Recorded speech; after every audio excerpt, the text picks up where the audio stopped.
अस्सलाम वालेकुम, मैं शुमाइला और आपकी खिदमत में एक बार फिर हाज़िर हूँ नए डिज़ाइन और नए आइडियाज़ के साथ।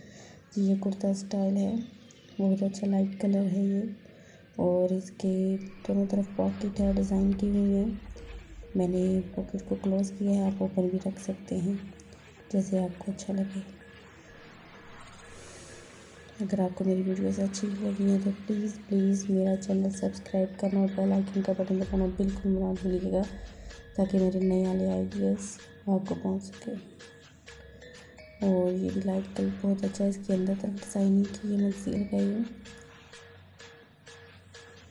ये नेवी ब्लू कलर है, वाइट शलवार है, ये बहुत अच्छा कुर्ता डिज़ाइन किया हुआ है, बहुत अच्छा कंट्रास्ट है। जिन बच्चों को फेयर कलर बहुत अच्छा लगता है।